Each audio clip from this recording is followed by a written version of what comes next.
भारत को 2047 तक आत्मनिर्भर और विकसित राष्ट्र बनाने के सपने को साकार करेंगे। गुलामी की मानसिकता को जड़ से उखाड़ फेंकेंगे।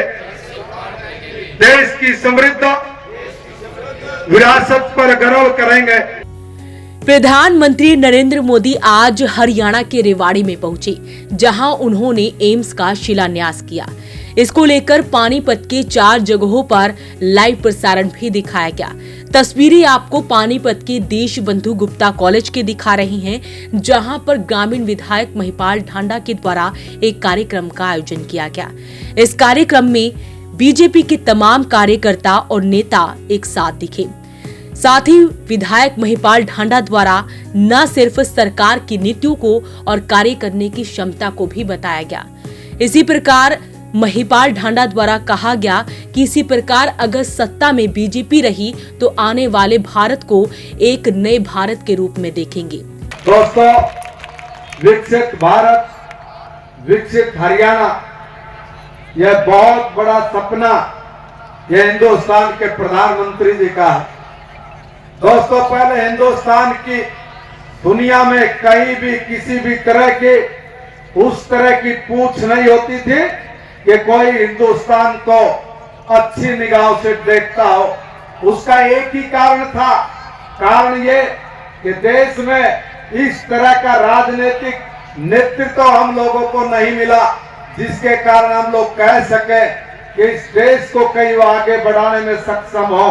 मगर 140 करोड़ लोगों के आशीर्वाद ने 2014 में ऐसी धूम मचाई, एक ऐसा राजनीतिक नेतृत्व इस देश को दिया जिस राजनीतिक नेतृत्व ने हिंदुस्तान की साख को चांद तक लेकर चले गए। भारतवर्ष में ऐसी अनेक योजनाएं, जिन योजनाओं का लाभ कभी भी गरीब से गरीब आदमी को मिला नहीं, गरीब आदमी कभी उस तक पहुंच नहीं सकता था। उसका नतीजा ये था कि हमारे देश का गरीब आदमी कभी भी वो अपने लाभ को लेने में आज तक पिछड़ा ही रहा। मगर 2014 में एक ऐसी योजना बनाई और गरीब से गरीब आदमी को कहा, हमारी बहनों को कहा कि मेरी बहनों, आप बैंक में जाओ, जाके अपना खाता खुलवाओ, और खाता खुल गया। नतीजा ये निकला कि 47 करोड़ मेरी बहनों के बैंक में खाते खुल गए। मैं कांग्रेस के दूसरे नेताओं से पूछना चाहता हूं कि 7 साल तक एक छत्र आपने इस देश में राज किया। आप लोग कभी सोच नहीं सकते थे कि गरीब आदमी कभी राष्ट्रीय बैंक में अपना खाता खुलवा सकता है। कोई किसान राष्ट्रीय बैंक में अपना खाता नहीं खुलवा सकता था। 2014 तक इस देश में सिर्फ 2 करोड़ 70 लाख बैंक के खाते थे। बताइए, इसके आधार पर इस देश की अर्थव्यवस्था को ये कैसे लचर व्यवस्था के आधार पर चलाने का काम कर रहे थे। यह भारत के लोग दुनिया के जिस भी कोने में जाते हैं, कोई भी उनको बुरी निगाह से देखने की हिमाकत नहीं कर सकता। आज तो सब लोग भारत को बड़ी प्यार भरी निगाहों से देखते हुए हर हिंदुस्तानी को बोलते हैं कि मोदी भारत, मोदी भारत। ये डंका आपके आशीर्वाद के कारण बजा। दोस्तों, आप सबसे निवेदन करना चाहता हूं कि हम लोग भारत को दुनिया का सबसे ताकतवर देश बनाएंगे और वो हम लोग अपनी आंखों के सामने बनता हुआ देखेंगे।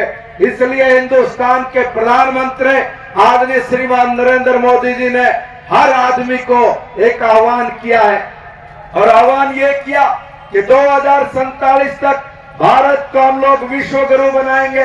ये 20, 22, 25 साल बचते हैं। ये 22, 23 साल के अंदर अंदर हम लोग अपनी 2 आंखों से भारत को विश्व गुरु बनाएंगे भी और बनता हुआ देखेंगे भी। दोस्तों, ये सौभाग्य हमारी पीढ़ी को मिला है। मैं आप सब लोगों से निवेदन करना चाहता हूं कि उस दिशा में हमने ठोस काम करने शुरू कर दिए। अगर कोई पूछे कि आपने कौन सा क्रांतिकारी काम कर दिया, एक क्रांतिकारी काम आज तक हिंदुस्तान के अलावा दुनिया के जितने भी विकसित देश हैं, वो एक साथ 100 उपग्रह छोड़ने में कामयाब नहीं हुए, मगर भारत के साइंटिस्टों ने, नौजवान साइंटिस्टों ने ऐसा कमाल करके दिखाया कि दुनिया भौचक्की रह गई। हमारे वैज्ञानिकों ने एक साथ 100 सैटेलाइट्स हिंदुस्तान के आसमान में छोड़ के दुनिया के लोगों को दांतों के नीचे जीभ दबाने पर मजबूर कर दिया। तो तस्वीरें आपको पानीपत के देश बंधु गुप्ता कॉलेज की दिखा रहे हैं, जहां पर आज एक कार्यक्रम का आयोजन किया गया, जिसमें बीजेपी के तमाम कार्यकर्ता मौके पर पहुंचे और साथ ही प्रधानमंत्री नरेंद्र मोदी द्वारा आज जो हरियाणा के रेवाड़ी में एम्स का शिलान्यास किया गया, उसको लाइव प्रसारण में दिखाया भी गया। इतना ही नहीं, मंच से ग्रामीण विधायक महिपाल ढांडा द्वारा विपक्षी पार्टियों पर भी जमकर निशाना साधा गया कि वो अंतिम से अंतिम आदमी जिसके पेट में दाना नहीं, जिसके तन पे कपड़ा नहीं और जिसके सर के ऊपर छत नहीं, ऐसा व्यक्ति भी हिंदुस्तान में शान शौकत से जिए, सब वो भी स्वाभिमानी जिंदगी जिए। उसके लिए हमने तय किया कि हम लोग हिंदुस्तान के 80 करोड़ गरीब आदमी को आज 5 किलो अनाज के साथ उसको भूखमरी से बचाने का काम, इतना बड़ा स्टेप दुनिया का कोई देश इतनी बड़ी आबादी को इस तरह से अनाज उपलब्ध कराने में कभी भी सक्षम नहीं हो पाया और हम उस काम को सफलतापूर्वक पिछले 4 साल से करते आ रहे हैं। दोस्तों, हमारा सपना यही है कि गरीब से गरीब आदमी का जीवन स्तर ऊपर उठे और उसके लिए उसको एजुकेशन के साथ जोड़ना और उसको अपने पैरों पे खड़ा करने के लिए हमने कौशल रोजगार का सहारा लिया और उस कौशल रोजगार में अभी माननीय प्रधानमंत्री जी ने विश्वकर्मा नाम की एक स्कीम चलाई, प्रधानमंत्री विश्वकर्मा योजना।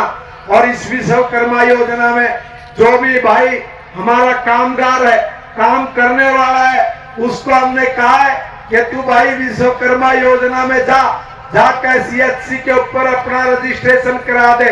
और वो जब रजिस्ट्रेशन कराता है तो रजिस्ट्रेशन कराते ही हम लोग अब उसको बुलाने लग गए ट्रेनिंग पे। जब वो ट्रेनिंग करने जाएगा 1 महीने की 500 रुपए हर रोज के हिसाब से उसके खाते में, यानी 15,000 रुपए। और फिर जैसे ही उसकी ट्रेनिंग पूरी होगी उसको घर नहीं बैठने देंगे। ट्रेनिंग पूरी करते माननीय प्रधानमंत्री जी ने कहा 1 लाख रुपया माननीय प्रधानमंत्री जी की गारंटी पे उसके बैंक में डालने का काम शुरू कर दिया। मंच पर बोलते हुए ग्रामीण विधायक महिपाल ढांडा ने कहा कि आने वाले चुनाव में बीजेपी पार्टी पूरे बहुमत के साथ सत्ता में आएगी।